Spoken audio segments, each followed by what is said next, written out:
Welcome to UG net मंत्रा। स्वागत है आप सभी का इस चैनल पे। मेरा नाम खुशी है और हम जैसा कि आप जानते हैं कि हिंदी साहित्य का इतिहास आचार्य रामचंद्र शुक्ल की बुक को कवर कर रहे हैं। एक दो क्लास हमारी हो चुकी है ऑलरेडी। हमने भूमिका काल विभाजन को कवर कर लिया है और प्रकरण 1 को आदिकाल में कंप्लीट कर लिया है। आज हमारी प्रकरण 2 की क्लास है हिंदी की। सो देरी न करते हुए हम क्लास को आगे बढ़ाएंगे। उससे पहले अगर आपने चैनल को सब्सक्राइब नहीं किया है तो चैनल को सब्सक्राइब कर लीजिएगा, जिससे आपकी क्लास कोई भी मिस ना हो। क्योंकि आप अगर हायर एजुकेशन के किसी भी एग्जाम की तैयारी कर रहे हो हिंदी सब्जेक्ट में, तो ये बुक आपके लिए गीता का काम करती है। जैसा कि आपको पता ही होगा कि इससे क्वेश्चंस काफ़ी बनते हैं, इससे पंक्तियाँ पूछी जाती हैं, इससे कोटेशंस पूछे जाते हैं। तो आपको बिना देरी करते हुए चैनल को सब्सक्राइब कर लेना है, क्योंकि हमारी स्टार्ट क्लास हो रही है, मतलब 0 से क्लास स्टार्ट हुई है, जिससे हम पूरी बुक को कवर करते हुए चलेंगे और वो आपके लिए भी बेनिफिट होगा। और अगर आप दिसंबर का पेपर देखे हो तो आपको समझ में आएगा, ऑलरेडी मैंने बताया हुआ है।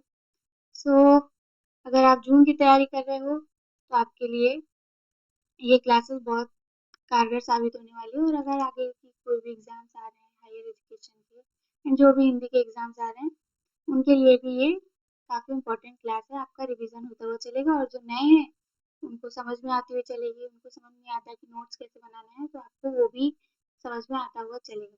ठीक है, तो जुड़ना मत भूलिए। आप चैनल को सब्सक्राइब कर सकते हो हमारे।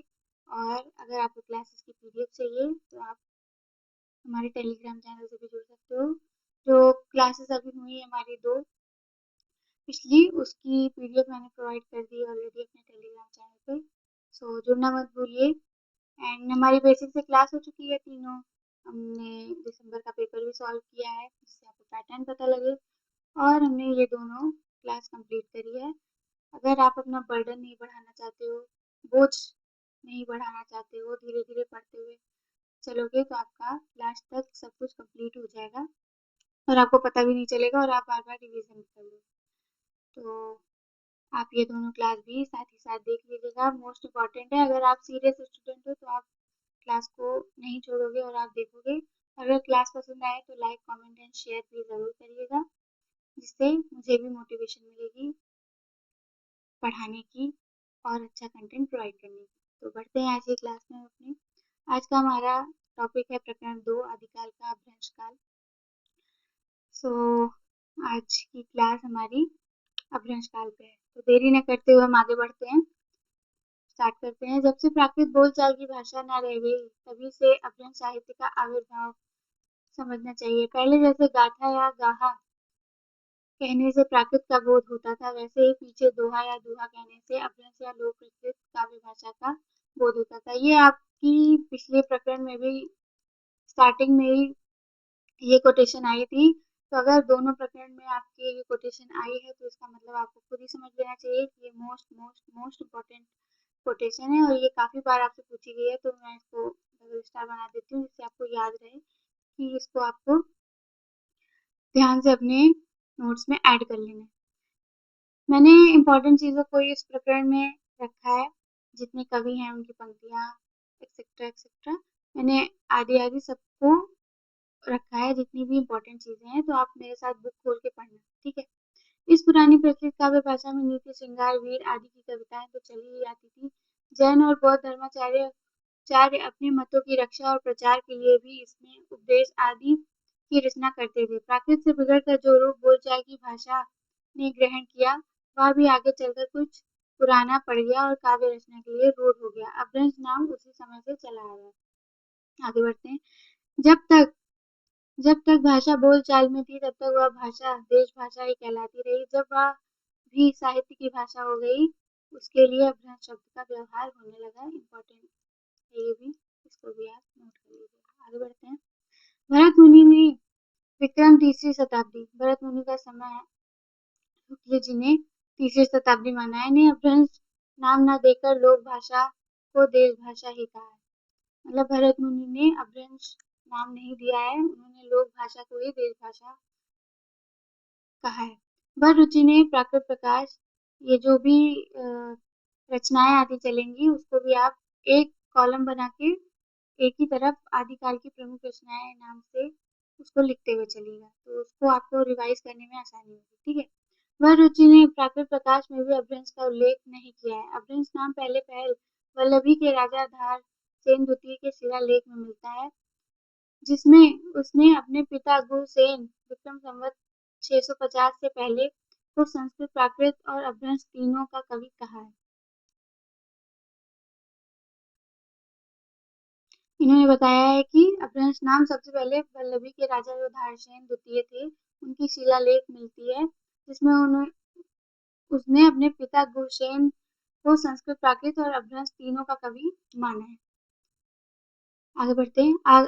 भामा विक्रम की 7वीं सदी ने भी तीनों भाषाओं का उल्लेख किया है। बाण ने हर्षचरित में संस्कृत कवियों के साथ भाषा कवियों का भी उल्लेख किया है।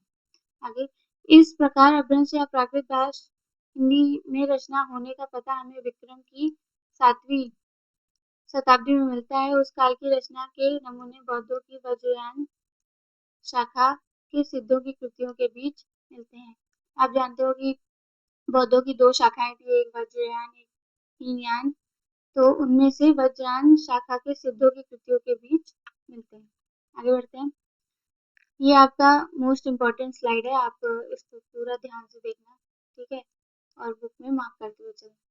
संवत 990 में देवसेन नामक एक जैन ग्रंथकार हुए। देवसेन की कृति सबसे पहली रचना मानी जाती है, तो ये इम्पोर्टेंट है आपके लिए। काफी बार इससे पूछा भी गया है कि देवसेन कौन थे। देवसेन जैन ग्रंथकार हुए थे। उन्होंने भी श्रावकाचार नामक एक पुस्तक दोहों में बनाई थी। उनकी रचना का नाम श्रावकाचार था, जिनकी भाषा अपभ्रंश का अधिक प्रचलित रूप लिए हुए चलती थी।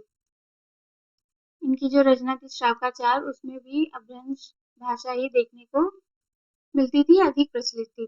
और इनकी ये लाइन दी गई है, तो इनको भी आप मार्क कर लेना, काफी बार पेपर में आ चुकी है। जो जड़ सासर भसेउ सो मई कहेउ सारु, जो पालई सई भाव करी सो सरी पावई पारु। ये आपकी इम्पोर्टेंट लाइन है। इन्हीं देवसेन ने दब्ब साहब प्रयास द्रव्य स्वभाव प्रकाश नामक एक और ग्रंथ दोहों में बनाया था। एक और इनकी रचना मिलती है दब्ब साहब प्रयास, जिसके पीछे माइल धवल ने गाथा या साहित्य की प्राकृत में रूपांतर किया। मतलब माइल धवल जो थे, इन्होंने देवसेन की ये जो दब्ब साहब प्रयास नामक रचना है दोहों में, इन्होंने प्राकृत में रूपांतरण किया था, ठीक है।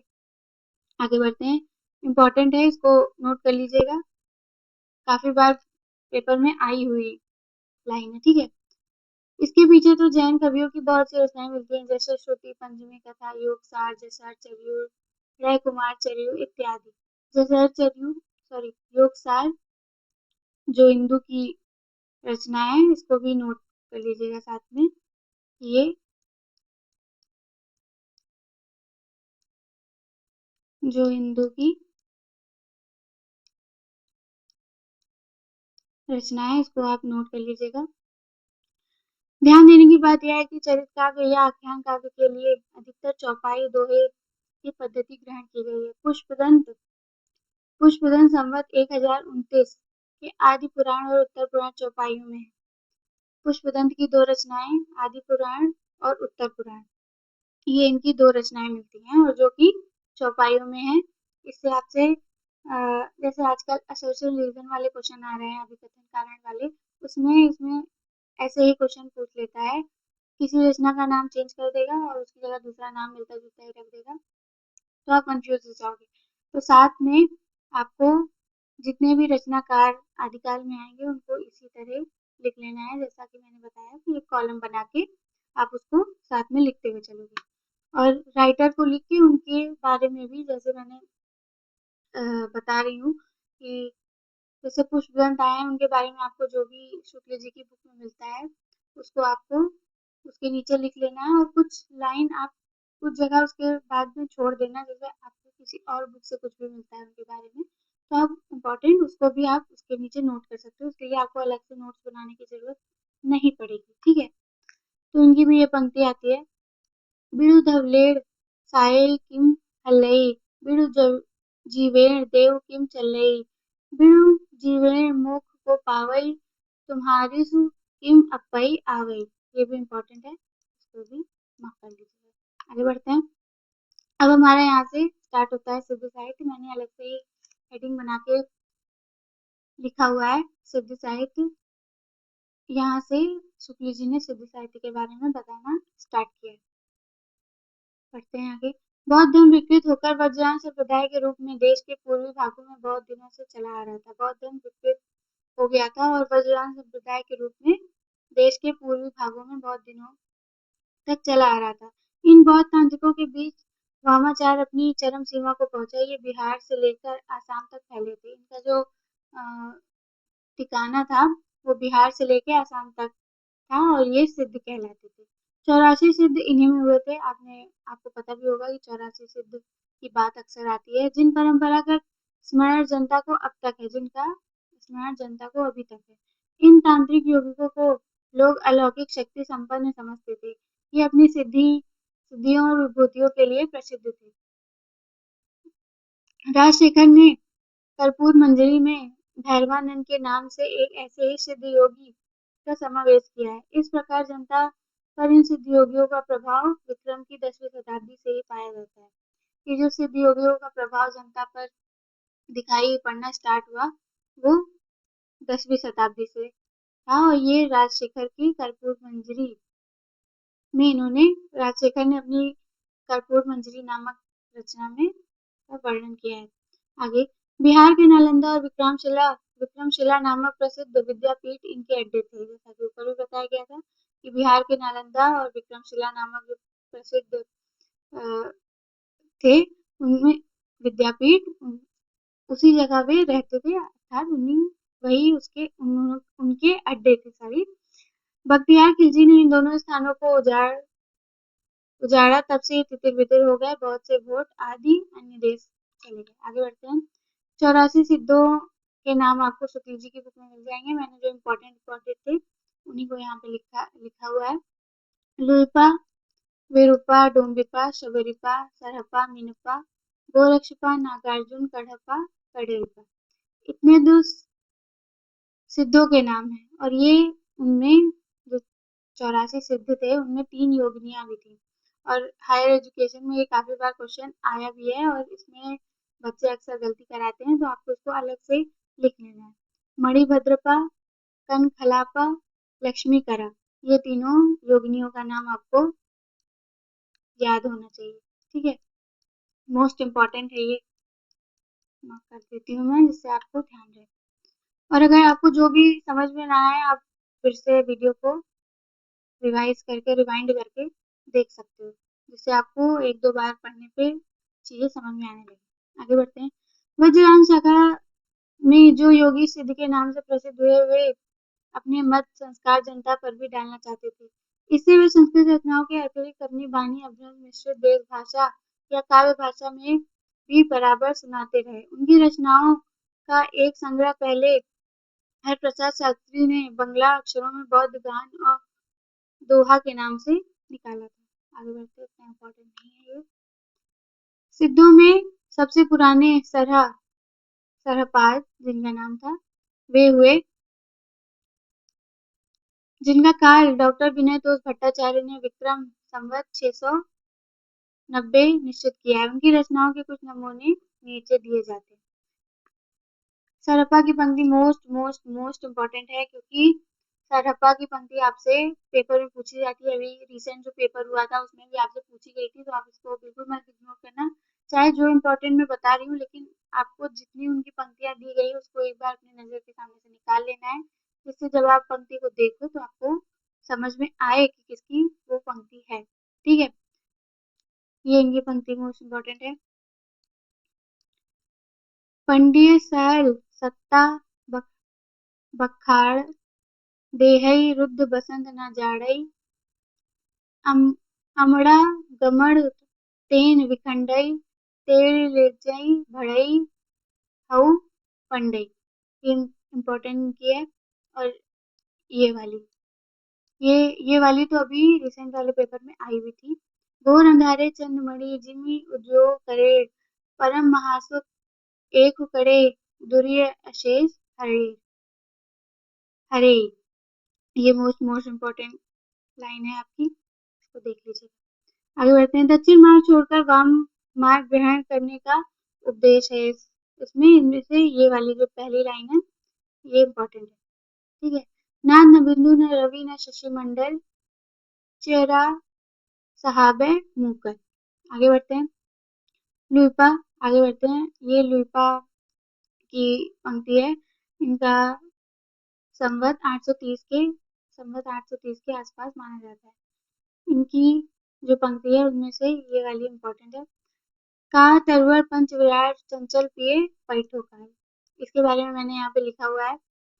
पंच विराट बौद्ध शास्त्रों के निरूपित पंच प्रतिबद्ध आलस्य, हिंसा, काम, चिकित्सा और मोह, ये पांचों माने जाते हैं। इससे आपसे क्वेश्चन बन सकता है और बने भी हैं। ये आपको पूछ लेगा कि लुइपा पंचविहार बौद्ध शास्त्रों के निरूपित पंच तत्व प्रतिबद्ध कौन से हैं। आपको क्रोनोलॉजी में 5 दे देगा, उनमें से छांटने के लिए बोल देगा कि इनमें से कौन से सही है, कुछ बदल देगा तो आप कंफ्यूज जाओगे। इसलिए मैंने इसको यहाँ पे इम्पोर्टेंट में रखा है, आप इसको देख लीजिएगा, ठीक है। आगे बढ़ते हैं। ये इम्पोर्टेंट की लाइन है। भाव न होई अभाव जाई आई संभोए तो पति आई। ये भी इनकी इम्पोर्टेंट है। आगे कड़प्पा 900 के उपरांत, इनका समय संवत 900 के उपरांत माना जाता है। ये मोस्ट इम्पोर्टेंट लाइन डबल अब स्टार में बना देती हूँ, इससे आपको समझ में आ जाए। जिमी लोड बिलज्जई पाड़े तिमी धरणी लई चित्त समरस जड़ तखड़े जड़ पुरुते सम नित्ता। आगे बढ़ते हैं। वज्रयान में आकर महासुखवाद का प्रवर्तन हुआ है। इम्पोर्टेंट, महासुखवाद का प्रवर्तन हुआ है। प्रज्ञा और उपाय के योग से इस महासुख दशा की प्राप्ति मानी गई है। निर्वाण के 3 अव्यय ठहराए गए हैं, शून्य, विज्ञान और महासुख। डबल स्टार वाली लाइन है ये भी कोटेशन। वज्रयान में निर्वाण के सुख का स्वरूप ही सहवास सुख के समान बताया गया है। सिद्धि प्राप्त करने के लिए किसी स्त्री का, जिसे शक्ति होनी या महामुद्रा कहते थे, योग या सेवन आवश्यक था। इसमें कोई संदेह नहीं कि जिस समय मुसलमान भारत आए उस समय देश के पूर्वी भागों बिहार, बंगाल और उड़ीसा में धर्म के नाम पर बहुत दुराचार फैला था। आगे बढ़ते हैं। सिद्ध कड़पा कहते हैं कि सिद्ध कड़पा कहते हैं कि जब तक अपनी गृहिणी का उपभोग न करेगा तब तक पंचवर्ण की स्त्रियों के साथ विहार क्या करेगा। वज्रयान में महासुख वह दशा बतलाई गई है जिसमें साधक शून्य से इस प्रकार विलीन हो जाता है जिस प्रकार नमक पानी में। मतलब वज्रयान में महासुख की दशा वह बताई गई है जैसे आप जब पानी में नमक मिलाते हो तो वो अदृश्य हो जाता है, दिखाई नहीं देता है, इस तरह घुल जाता है। तो उसी प्रकार वज्रयान में महासुख की दशा साधक शून्य से इस प्रकार विलीन हो जाता है जिस प्रकार नमक पानी में विलीन हो जाता है। आगे बढ़ते हैं। आगे कड़पा का यह वचन कि जिमि लोर विलज्जई पाड़िये तिम धरणी लई चित्त, ये हमने पीछे भी देखा था, इसी सिद्धांत का द्योतक है। इंपॉर्टेंट लाइन है। कैसा ही शुद्ध और सात्विक धर्म हो, गोया और रहस्य के प्रवेश से वह किस प्रकार विकृत और पाखंडपूर्ण हो जाता है, वज्रयान इसका प्रमाण है।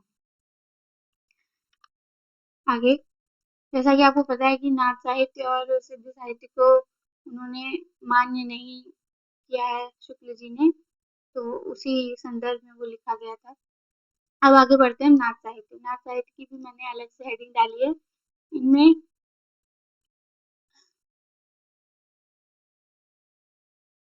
इनमें जो जो रचनाकार दिए हैं उनको मैंने एक ही जगह लिखा है और उनके बारे में जो इम्पोर्टेंट चीजें मिलती हैं उसको भी साथ में रखा है।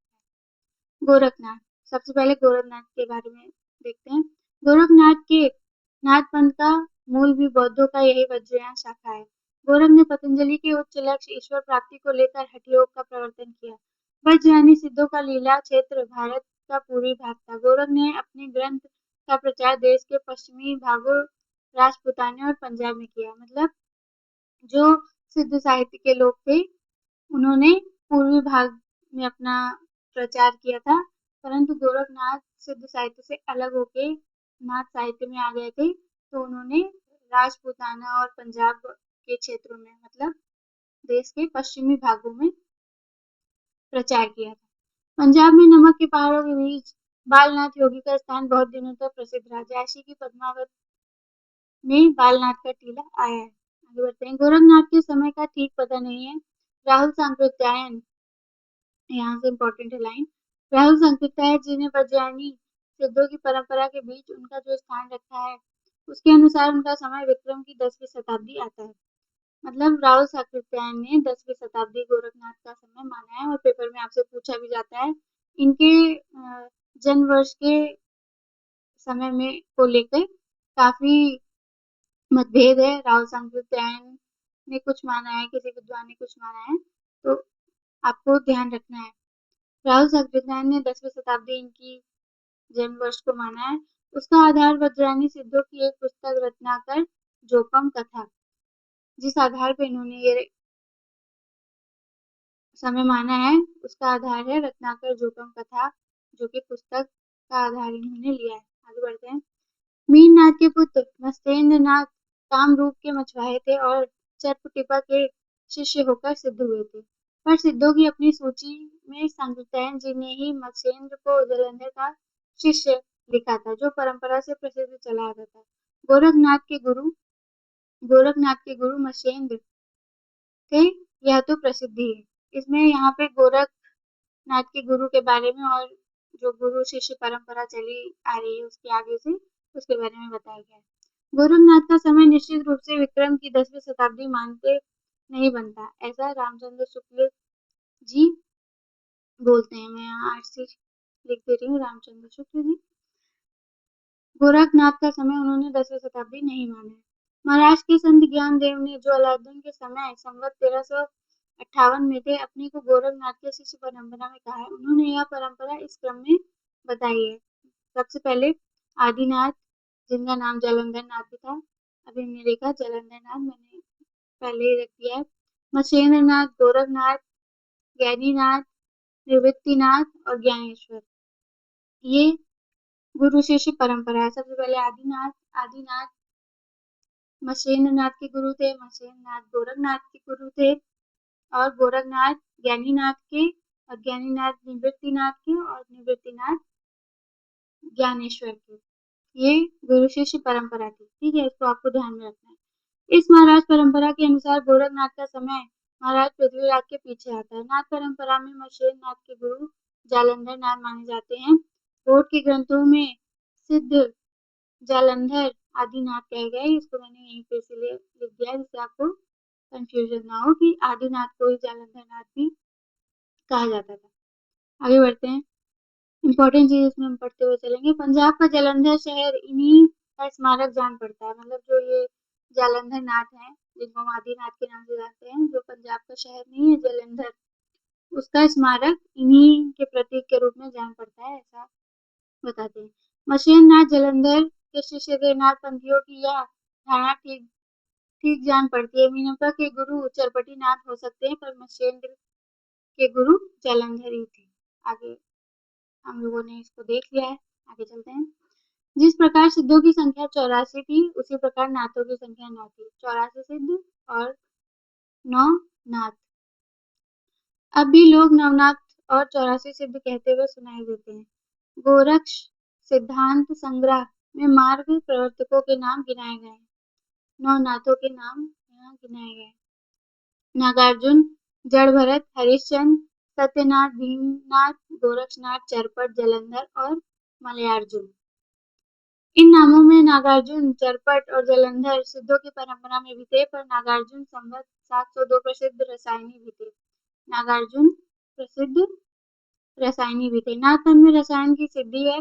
नाथपंथ सिद्धों की परंपरा में से ही छटकर निकला है। जिन्होंने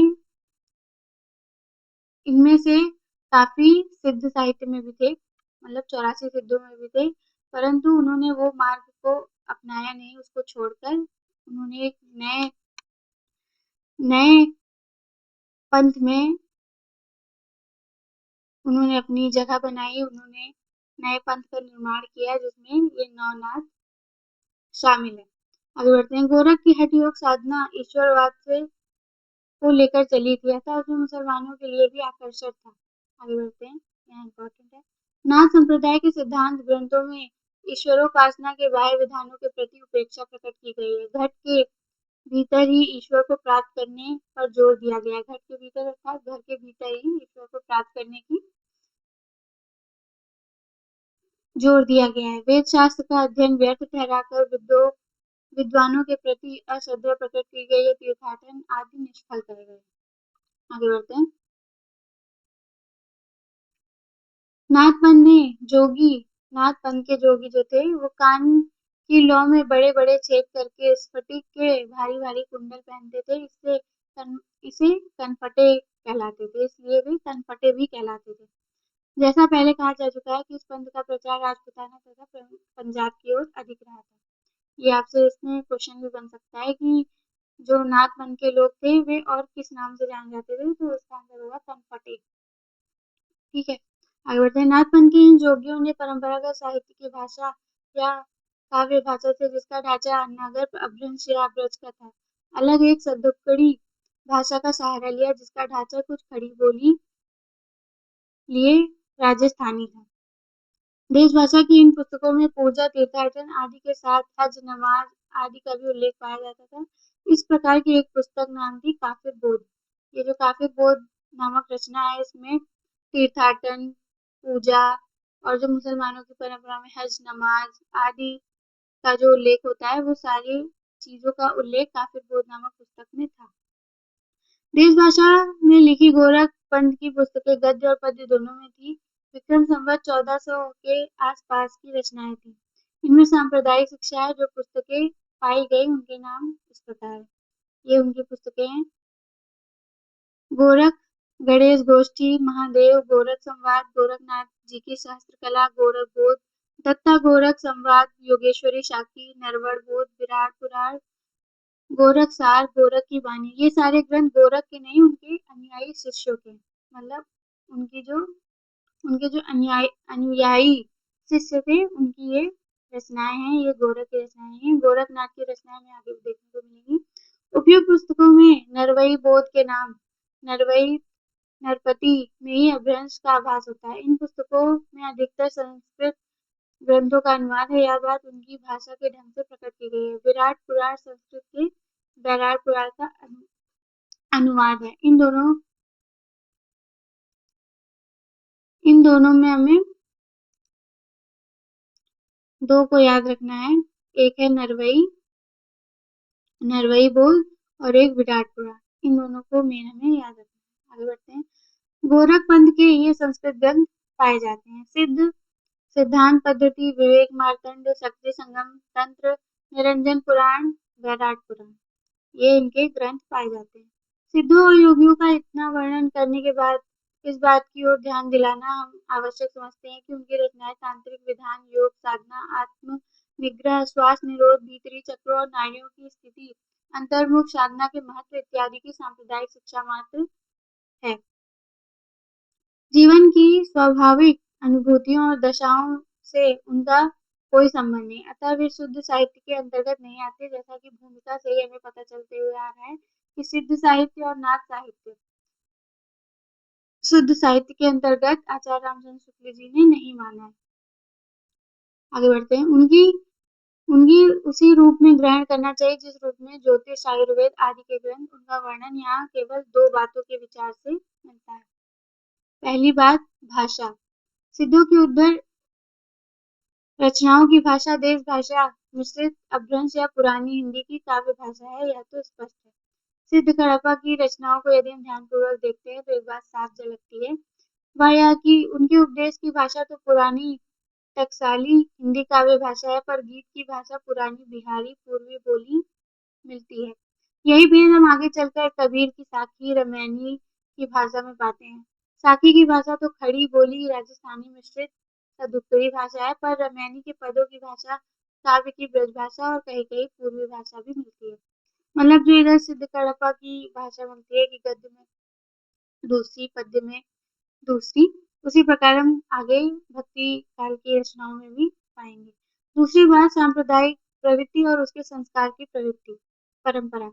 यही परंपरा अपने ढंग पर नाथ पंथियों ने भी जारी रखी। आगे चलकर भक्ति काल के निर्गुण संत संप्रदाय किस प्रकार वेदांत के ज्ञानवाद, सूफियों के प्रेमवाद, वैष्णवों के अहिंसावाद और प्रपत्तिवाद को मिलाकर सिद्धों और योगियों द्वारा बनाए हुए इस रास्ते पर चल पड़े। ये क्वेश्चन आपसे बन सकता है कि भक्ति काल के जो निर्गुण संत संप्रदाय के लोग थे, उन्होंने किन चीजों को ग्रहण किया है, जैसे वेदांत से ज्ञानवाद को, सूफी से प्रेमवाद को, वैष्णव से अहिंसावाद को और प्रपत्तिवाद से सिद्धों और योगियों द्वारा बनाए हुए रास्ते थे, उन्होंने इन सबको ग्रहण किया है। आगे हम भक्ति काल की रचनाओं में ऐसा देखेंगे। आगे बढ़ते हैं। अब हमारे पास आते हैं इम्पोर्टेंट रचनाकार जो उस समय के हमें मिलते हैं आदिकाल में अपभ्रंश काव्य में, जिनको आचार्य रामचंद्र शुक्ल ने अपनी बुक में जगह दी है अपभ्रंश काल। पहले हैं हेमचंद। हेमचंद हमारे लिए सबसे इम्पोर्टेंट हो जाते हैं। इनके बारे में असर्शन रीजन से, इनकी रचनाओं को, इनकी पंक्तियों को खासकर पूछा जाता है आपके एग्जाम में। हेमचंद अपने समय के प्रसिद्ध जैन आचार्य थे। इम्पोर्टेंट, उन्होंने एक बड़ा भारी व्याकरण ग्रंथ सिद्ध हेमचंद शब्दानुशासन सिद्धराज के समय में बनाया, जिसमें संस्कृत, प्राकृत और अपभ्रंश तीनों का समावेश किया। अपने व्याकरण के उदाहरण के लिए हेमचंद ने भट्टी के समान द्रव्याश्रय काव्य की भी रचना की, जिसके अंतर्गत कुमारपाल चरित नामक एक प्राकृत काव्य भी है। इस काव्य में भी अपभ्रंश के पद्य रखे गए। इनकी दो रचनाएं हैं, सिद्ध हेमचंद शब्दानुशासन, दूसरा है कुमारपाल चरित। इन दोनों को आपको याद रखना है, इम्पोर्टेंट है। गुजरात के सोलंकी राजा सिद्धराज जयसिंह और उनके भतीजे कुमारपाल के यहाँ इनका बड़ा मान था। इनकी जो ये लाइन है इम्पोर्टेंट है। भला हुआ जो मारिया बाहिड़ी मारा कंतु लज्जे जो तू वयम सेहु जड़ भग्गा घरु एंतु। इसका अर्थ है, भला हुआ जो मारा गया है बहन हमारा कंत, यदि वह भागा हुआ घर आता तो मैं अपनी समवयस्काओं से लज्जित होती। कंत अर्थात पति। आगे बढ़ते हैं। इनकी दूसरी पंक्ति, जय सुना आवर दुई घरु काह अहो मुहु तुज्जु वयड़ु जा खंडई तऊ सही सो पऊ होई न मुज्झु। हे दूती, यदि वह घर नहीं आता तो मेरा क्यों अधोमुख है। हे सखी, जो तेरा वचन खंडित करता है, श्लेष से दूसरा अर्थ जो तेरे मुख पर चुंबन द्वारा छत करता है, वह मेरा प्रिय नहीं। आगे आगे आगे ये दोनों और मिलती हैं, जिनमें से हमारी ये वाली ज्यादा इम्पोर्टेंट है और ये वाली ज्यादा इम्पोर्टेंट है। आपको एक बार पढ़ सबको लेना है, जिससे आपको ध्यान रहे कि कौन सी इम्पोर्टेंट ज्यादा है, लेकिन जो ज्यादा इम्पोर्टेंट है उसको आपको काफी बार, 2-3 बार आप पढ़ोगे तो आगे आपको ध्यान में रह जाएगी वो। ठीक है, आगे बढ़ते हैं। सोमप्रभ सूरी नेक्स्ट है। ये भी एक जैन पंडित थे। संवत 1241 में कुमारपाल प्रतिबोध नामक एक गद्य पद्य में संस्कृत प्राकृत काव्य लिखा, जिसमें समय समय पर हेमचंद द्वारा कुमारपाल को अनेक प्रकार के उपदेश दिए जाने की कथाएं लिखी हैं। यह ग्रंथ अधिकांश प्राकृत में, बीच बीच में संस्कृत श्लोकों और अपभ्रंश के दोहे में आया है।